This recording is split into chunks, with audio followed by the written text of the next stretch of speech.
Hello, CEP 200 students, and welcome to Unit 6. Let's take a look here. So we have 2 weeks, and then we have a week off for fall recess, and then we just have the conclusion unit. So you guys are almost done.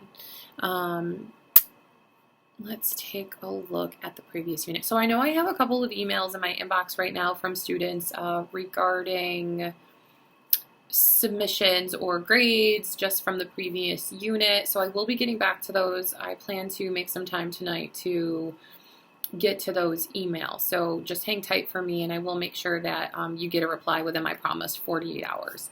So taking a look back, I just got done grading the Unit 4 material. So everyone did a really good job. I got a lot of good feedback regarding this unit, as I usually do. The trauma-informed care and the adverse childhood experiences study usually kind of hits students, engages their interest a little bit. So I'm glad to see that that's still happening. And, I'm really glad to see that people were really thinking about it and asking questions. And ultimately, I think the one thing that students were asking the most was, how do we continue spreading this information? Because it is so essential. And this is where advocacy comes in. So this kind of ties into our advocacy paper really, really well, as far as what advocacy looks like and how we continue to share this information. So really, I share the same exact TED Talk that you guys watched in my sessions with patients. And we talk about the research, we talk about negative health outcomes, we really talk about things. So spread it in any way that you can. Some of the other questions were asking questions like, have there been improvements in the field? How do we make sure that there are continued improvements in the field? And as far as improvements, yes, I do think that the medical field has a greater awareness of how these types of adverse childhood experiences can impact health outcomes. I'm not entirely convinced that we're screening for them as we should be, or really as medical professionals looking at the signs. If someone were to come to mental health treatment, that is something that we do take a look at. But a lot of people don't know the resources available in the community. And I think that going and getting their physicals every year, these medical professionals are really the catalyst for getting people the treatment that they need. So I am hoping that they really are starting to incorporate these types of things into their, checkups and their practice and all that kind of stuff. But I haven't been to a pediatrician in a very long time. So I don't know, the rates at which medical doctors are actually assessing for these things. So Unit 4 was very well done. One thing I do want to mention to people is, let's see, we have another discussion board in Unit 6. Please make sure you're commenting on 2 of your classmates' posts. What I did notice is that people who are kind of really cutting down to the wire and submitting the discussion board at the last minute possible are not commenting on other classmates' posts, and I don't know if that's because they're just trying to rush to get it done and forget about that element of it, or don't think that they have enough time to do it. Please still do it. Get those points if you can, even if it's a minute or 2 late. As far as the response goes. So make your initial post, get that in on time. And if you can still comment on 2 of your classmates' posts, please make sure you're doing that. So Unit 5 is what you just submitted. So I will be grading the Unit 5 assignment, journal reflection number 3, and then quiz number 3. So don't forget, I will be manually grading the quizzes again.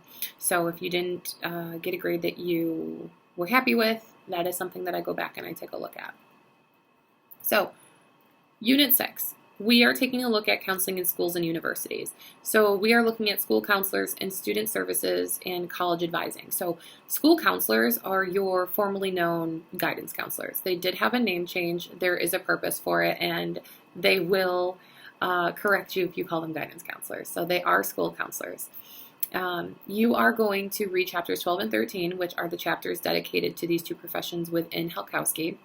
You are going to watch yet another TED Talk. You are going to read 1 supplemental article, and then you're going to complete journal reflection number 4, discussion board number 4, and then your advocacy paper is due. So you are done, as of right now, with the unit assignments. So you do not have a unit assignment this unit.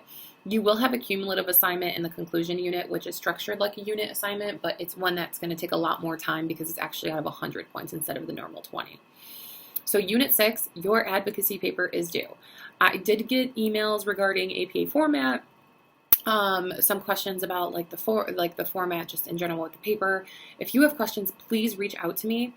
This is such a big assignment due towards the end of the semester, and if you lose a lot of points because you misunderstood and you didn't ask questions, this is going to be a big hit to your overall grade. So please reach out to me and ask any questions that you have.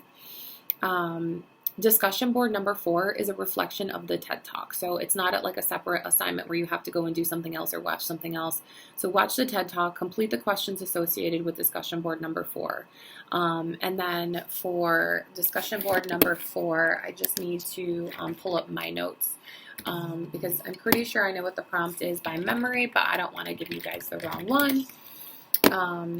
The other thing I do want to note, and I've been getting some feedback regarding this, like as far as like old journal entries, please make sure that you are following up on your grades for assignments frequently. And what I mean by that is like I'm getting emails with concerns from students regarding assignments that were submitted in Unit 1 and Unit 2. You should have been checking your grades from those units a long time ago and expressing any questions or concerns like before we got to chapter or Unit 5. So please make sure you are checking your grades regularly, checking the feedback that I'm giving regularly, just so that we don't have that problem. The other thing I want to note, I had a thought to that, and now I lost it.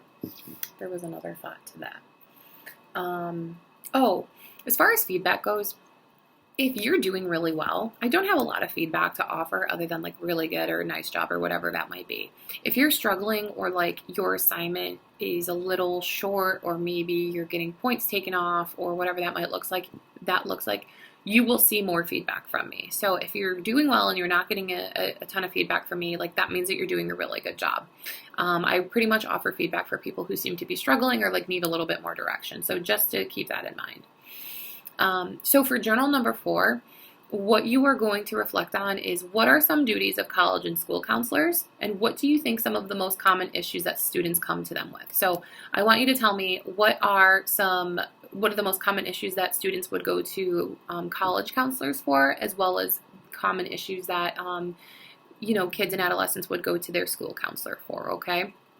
So without, having a unit assignment, make sure you're reflecting on this and really showing that like you read the material and you know the duties and the difference and that kind of thing. So that isn't as redundant as some of the other journal entries or, assignments in the course. So I think that's pretty much it. Again, so this unit is due 11/21, which is the Sunday before Thanksgiving. So make sure, especially if you're a football fan, make sure this is done before midnight or before midnight of that day. So if you guys have any questions or any concerns, as always, please reach out to me. All right, guys, I'll see you soon.